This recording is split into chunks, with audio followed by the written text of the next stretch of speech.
Olá, boa tarde. Hoje, às 4 horas da tarde, horário de Brasília, está prevista sessão do Senado Federal para votar 3 medidas provisórias.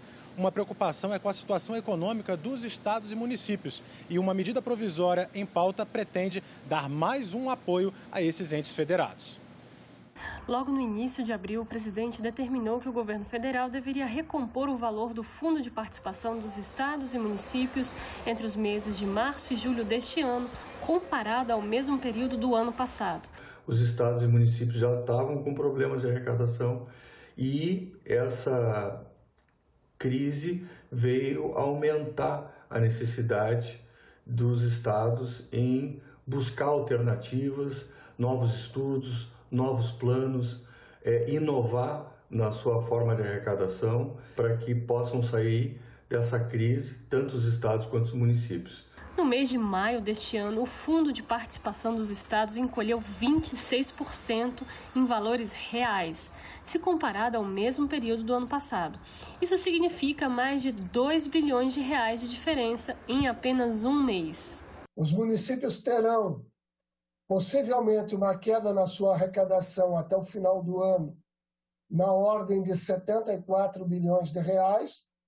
Todas as recomposições e auxílios financeiros terão aí uma transferência por parte da União de um valor aproximadamente de 45 bilhões de reais. Importante esses apoios, essas recomposições, mas não serão suficientes para cobrirem a queda de arrecadação que os gestores locais terão até o final do ano. A ideia do governo federal era desembolsar os 16 bilhões de reais entre os meses de março e julho deste ano. Mas até o dia 18 de julho havia sido gasto 9,8 bilhões de reais. Ou seja, um pouco mais de 6 bilhões de reais não havia sido repassado aos estados e municípios. Por causa disso, os deputados mudaram o texto da medida provisória para permitir que esse dinheiro que ainda não foi repassado possa ser enviado aos estados e municípios até o mês de novembro, num limite de até 2,05 bilhão ao mês. É muito importante que o auxílio de recomposição do Fundo de Participação dos estados e dos municípios seja prorrogado até o final do ano. Os efeitos dessa crise sanitária na economia vão se prolongar até o final do ano, pelo menos, impactando a atividade econômica, impactando a arrecadação. E, portanto, essa importante receita dos entes subnacionais precisa ser preservada para que os serviços públicos continuem sendo prestados em sua normalidade. A ajuda da medida provisória 938 não foi a única com auxílio aos estados e municípios. Depois dela, o governo federal já publicou mais 2 medidas. A medida provisória 978, que autoriza o pagamento de mais de 60 bilhões aos entes federados para o programa de enfrentamento à Covid, e a MP 990, que abre crédito extraordinário de 3 bilhões para apoio emergencial ao setor cultural. No total, a ajuda chega a quase 80 bilhões de reais. Desse valor, já foi aplicado quase 40 bilhões. Boa parte dos recursos que o governo federal deve enviar aos estados e municípios deve ser levantado com a emissão de títulos do Tesouro Nacional, ou seja, com o aumento da dívida pública. O Brasil hoje não tem outra alternativa de buscar recursos, porque é um problema mundial. Então, a equipe do governo federal deve ter lançado essa expectativa das letras dos títulos do Tesouro para fazer essa arrecadação e ter algum recurso para repassar aos municípios. E os senadores também devem votar hoje uma medida provisória já aprovada pelos deputados que abriu crédito extraordinário no valor de 639 milhões de reais para ações de prevenção e combate à pandemia do novo coronavírus. A medida provisória 942 autorizou em abril a liberação de novos recursos para o governo federal, 54 milhões de reais para a Presidência da República, 339 milhões para o Ministério da Educação, 199 milhões ao Ministério da Justiça e Segurança Pública e 45 milhões de reais para o Ministério da Mulher, da Família e dos Direitos Humanos. Até agora, de 639 milhões de reais, foram pagos 174 milhões e 600 mil reais. O senador Humberto Costa reconhece a importância dessa verba para o enfrentamento à pandemia, principalmente quanto ao reforço no processo de aquisição de equipamentos para hospitais universitários, mas demonstrou preocupação no que se refere à previsão de valores à Secretaria de Comunicação do governo. Como o governo federal, até o presente momento, só tem trabalhado em relação à Covid-19, com informações imprecisas, com notícias falsas, com a defesa de tratamentos que não têm fundamentação científica, nos preocupa que esse recurso possa ser utilizado para algum tipo de campanha que, ao invés de ajudar o enfrentamento à Covid-19, possa gerar ainda mais desinformação. Até 15 de julho, o Poder Executivo já havia editado 30 medidas provisórias de abertura de créditos extraordinários para prevenção e combate à pandemia da Covid-19. No total, esses recursos somam mais de 509 bilhões de reais. Na semana passada, um relatório do Tribunal de Contas da União apontou que até o fim de junho, o Ministério da Saúde havia recebido cerca de 39 bilhões de reais para ações específicas contra o coronavírus, dos quais 11 bilhões foram usados de fato. Para este economista, o TCU mostra que não há uma estratégia coordenada de distribuição desses recursos. Os gastos têm sido bastante limitados e isso tem comprometido, em parte, a recuperação do país em relação à questão do coronavírus. Então, essa execução lenta desse orçamento e a utilização do crédito extraordinário acaba comprometendo, em parte, a recuperação. Há uma parte dúbia em relação a como tudo é feito. O TCU, então, questionou alguns pontos e quer mais transparência e detalhamento dessas operações. O Ministério da Saúde prestou alguns esclarecimentos por meio de nota, entre eles o de que parte dos recursos não está contabilizada como valor utilizado, porque a pasta depende da disponibilidade de equipamentos e insumos no mercado, seguindo os trâmites legais de aquisições. E também está na pauta de hoje uma medida provisória que criou um programa que busca facilitar o acesso a crédito para as empresas. Basta olhar o comércio para perceber que a pandemia atingiu muitos negócios. Fiz uma planilha para reduzir meus custos fixos que eu tenho, consegui chegar nisso. E já, como eu tinha 5 colaboradores no início, eu fiquei com apenas 3. Para socorrer empresas que faturam entre R$360 mil e R$300 milhões por ano, o governo disponibilizou por medida provisória R$20 bilhões. O dinheiro vai ser acessado por empréstimos bancários. O texto já foi aprovado na Câmara, mas os deputados fizeram uma inclusão importante, que pode beneficiar quem fatura menos. Os deputados permitiram que o valor das vendas feitas via maquininhas de pagamento sirvam de garantia para os empréstimos. Assim, microempreendedores individuais que ganham até R$81 mil por ano e microempresas que faturam até R$360 mil também poderiam participar do programa. Provavelmente esse seja o maior avanço que nós temos feito ou estejamos fazendo nessa crise, nessa pandemia, para socorrer a micro e pequena empresa, o pequeno negócio, através do uso das maquininhas. Então, esse programa emergencial que consta nessa PEC 975 é muito importante para a micro e pequena empresa brasileira. Este especialista elogia a medida, mas aponta que há demora na liberação do crédito. Ao que parece, há uma falta de velocidade para o crédito atingir a ponta tomadora. Isso parece que realmente acontece. O governo está ali com um problema muito grande de excesso de demanda de todos os lados, né? Então é o crédito assistencial que vai para as pessoas físicas de R$600 por mês.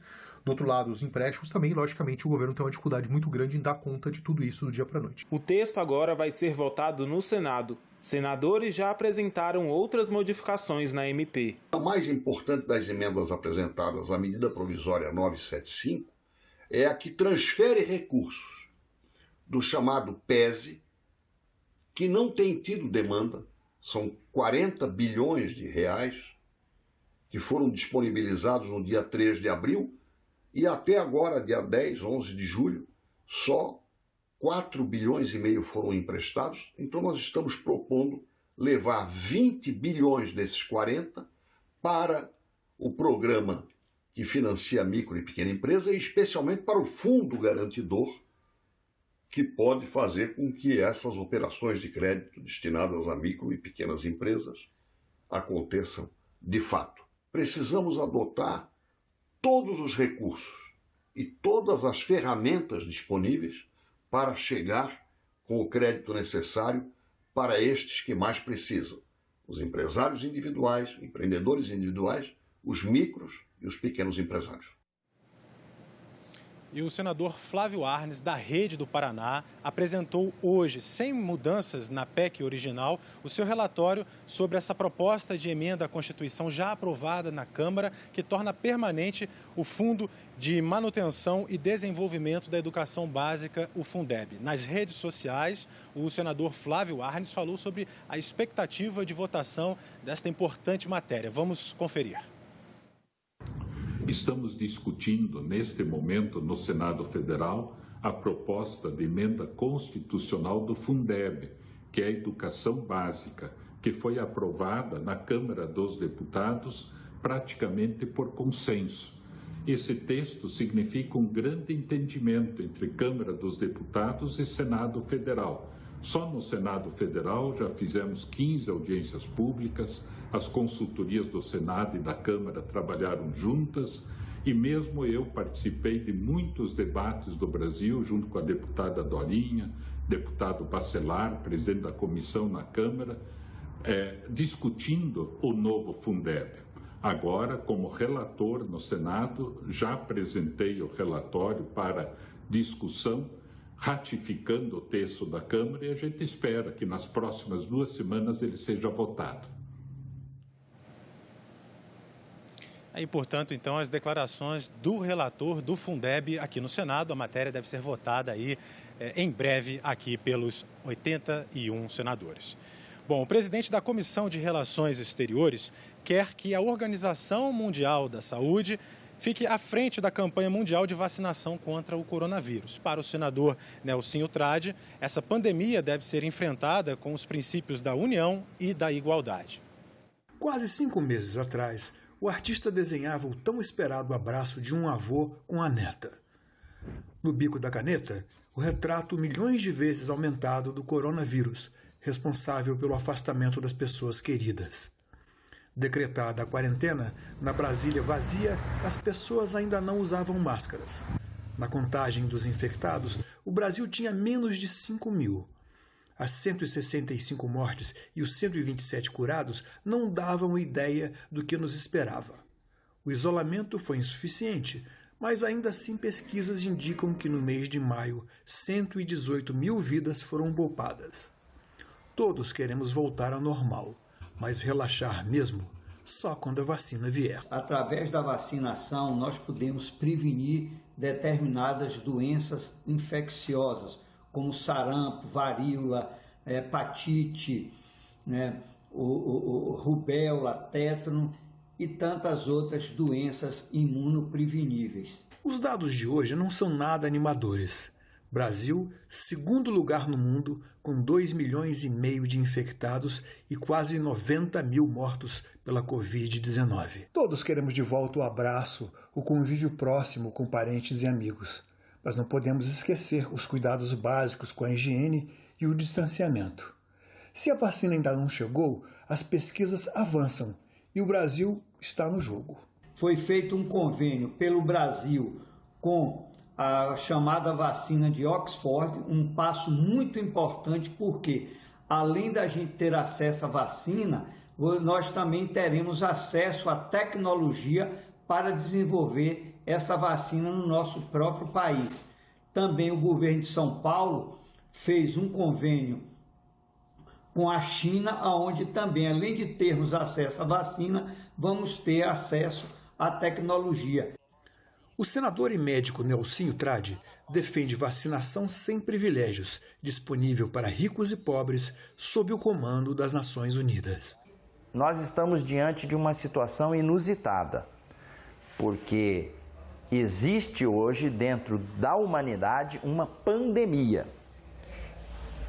E em função disso, diante de uma situação totalmente atípica, eu penso que a Organização Mundial da Saúde seria o único órgão para poder normatizar essa questão.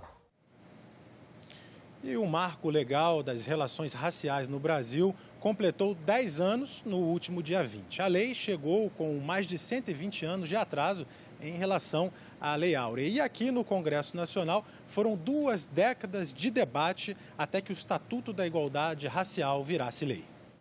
Depois de séculos de escravização, com o suporte da lei, do poder público e das instituições sociais, a Lei Áurea, em 1888, acabou com a escravidão. Mas sem apoio e com forte discriminação, os libertos e seus descendentes foram relegados ao subemprego e à marginalização social. O Brasil passava a dar preferência a imigrantes europeus. Ideias como o progresso virá com o embranquecimento da população ajudaram a perpetuar desigualdades entre brancos e não brancos. O problema racial, que não é só um problema entre duas pessoas, um problema jurídico, um problema cível, mas é um problema social. Confundido muitas vezes com rejeição aos mais pobres, o racismo é um tipo de discriminação específica. Tem origem na escravização de negros e indígenas na maior parte da história do Brasil. Afeta, inclusive, aqueles que enriquecem ou ganham algum prestígio social. O racismo, ele pega todos os negros, e eu diria mais. O racismo, ele é mais virulento até com aqueles negros que, entre aspas, saíram do seu lugar, alçaram alguma ascensão social, e esses diuturnamente são questionados, são levados a situações de incômodo, porque eles incomodam pelo fato de não estarem naquele lugar de origem. As leis de combate ao racismo vieram aos poucos. A primeira delas, a Afonso Arinos, só em 1951. A Constituição de 1988 valorizou o tema e avançou com o reconhecimento do direito à terra para os quilombolas.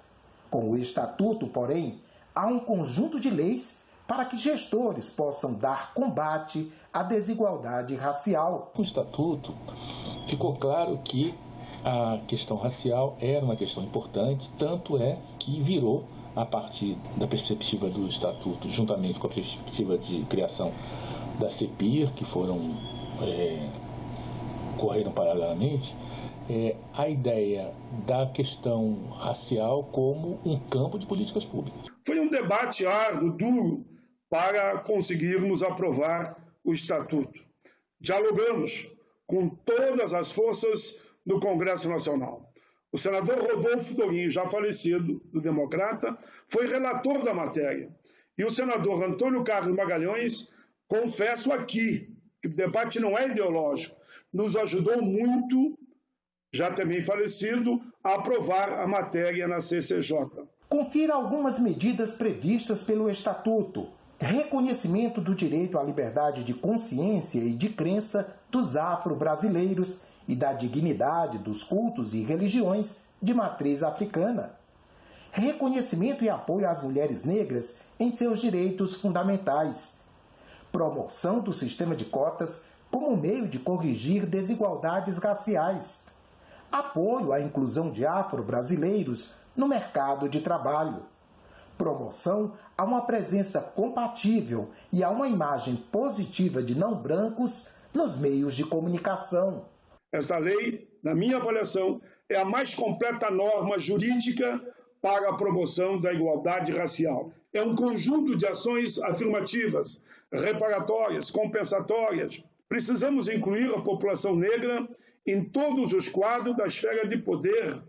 Então vamos caminhando para desconstruir Repito, o racismo estrutural. Enquanto houver racismo, enquanto houver essa política de exclusão, não haverá a verdadeira democracia.